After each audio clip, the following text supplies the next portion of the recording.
Hi, I'm Ellis Orozco, and I'm a public theologian. In my last video, I talked a little bit about what public theology is. And so this video, I'm going to be talking more about how public theology plays out and how we kind of go about doing public theology. So what public theology does then in that public square is it basically operates around four questions. These, by the way, are also the questions of practical theology. But as I mentioned before, the difference between practical and public theology is really the audience. The practical theology tends to speak to Christians in the church.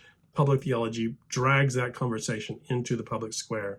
So these are the four questions, kind of the operative questions of public theology. The first is the question of what is going on with whatever issue you're talking about. So you pick an issue, and then you ask the question, what is going on here? This is the descriptive or the investigative task. So what's really happening, and what are some of the underlying things that are going on here? So you want to know what's going on.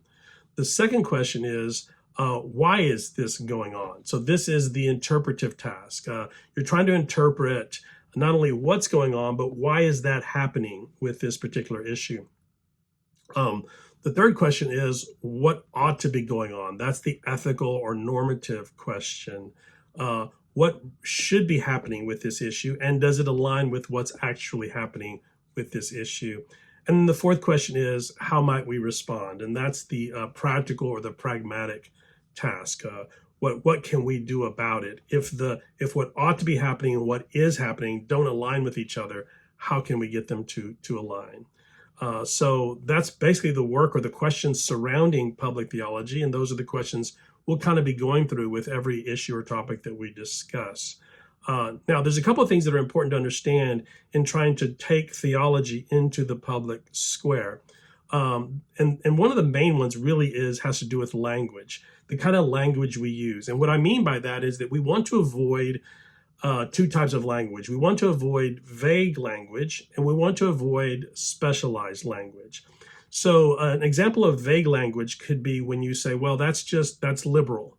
Well, okay, that's fine, but what do you mean by liberal? I mean, I think I know, in my opinion, what liberal is or looks like, but it may not be the same thing that you think liberal looks like. So the word liberal, for instance, is kind of a subjective and a vague term. So if you're going to use that kind of language, then you need to explain to us what you mean by liberal. This is a conversation, and we really can't have it if we're not using the same language, or at least have the same understanding of what you mean when you use a particular word, a vague word. So vague words are the first kind of thing that we have to deal with. The second is specialized language, and that's language really that is a specialty of a particular area. So every area of work has its own vocabulary. So if you're working in the legal field, if you're a lawyer, the legal field has its own language. My goodness, does it have its own language? A lot of Latin words that you can throw around if you're talking about legal matters, and I'm not going to understand what you're talking about. I'm not a lawyer. And so that's specialized language. The medical field, for instance, has their own language, and intricate and detailed language describing different things that have to do with the medical field. So if we're talking about medical bioethics, for instance, which is a topic we could be talking about, we could bring theology to that topic. If you're work in the medical field, you might use language that the rest of us don't understand. So just be aware of that. So there's nothing wrong with using that language as long as you take the time to explain it to us. There's nothing wrong with using vague language like liberal or conservative, as long as you explain to us what you mean when you use those words. So that's the first thing, really, is language. But how do we then have a conversation where we can have a civil and sane conversation about these things? I just have 5 rules, and I'm going to break them down very quickly. I've really narrowed it down just to 5 things. If we do these 5 things, then we can talk about these things. The first one is should be obvious in any Christian context. I shouldn't have to say this, but I do, and it's no personal attacks. You cannot use demeaning, diminishing, or demonizing language or words at another person, not at me or anyone else. I will never do that to you, and I ask that you never do that to me. You can attack my ideas, my opinions, my thoughts, my theological background. You can attack all of that as long as you don't attack me personally. I will never question whether or not you're a Christian. If you tell me that you're a Christian, I'm going to take that at face value, and I'm going to believe you. If you tell me that you're an atheist, I'm going to take that at face value, and I'm going to respect that and treat you as a human being worthy and valuable, no matter what you believe. So no personal attacks. Attack the opinions, attack the ideas, but not the person. Number two, state your thoughts as clearly and as respectfully as possible. I covered some of this in talking about vague language and specialized language. Sometimes it's hard maybe to understand maybe what you're saying. And so there'll be times when I'll ask for clarification. And when I do that, I never mean to be diminishing or to be insulting.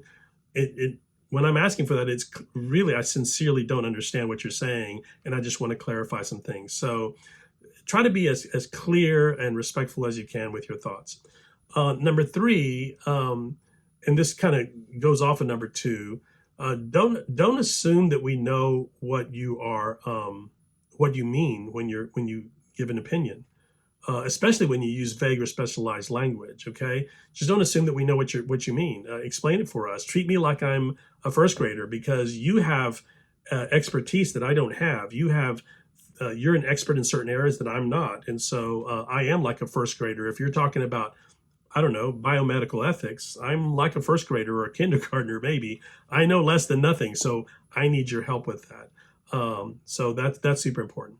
Number four, do not use dismissive attacks without reasoned explanations as to why you're doing that, okay? So what I mean by this is that you can't use language, or you can't dismiss me by labeling me as something in a way that just dismisses me. So, and examples of this are when you say, well, you're just woke. Okay, well, what does that mean? What does woke mean to you? I think I know what it means to me, but I'm not sure what it means to you. That's one of those vague terms. But it's also can be used just to completely dismiss me. So if you can label me as woke, or you're just a liberal, or you're just a communist, or you're a socialist, or that's communism. So you can use these terms that are kind of social taboos in much of the public square to basically similarly just dismiss me, right? Or dismiss my opinion without ever actually having to debate the thought or the opinion. And that's just intellectually lazy. You don't want to deal with the issue. You don't want to debate the issue. Maybe you've run out of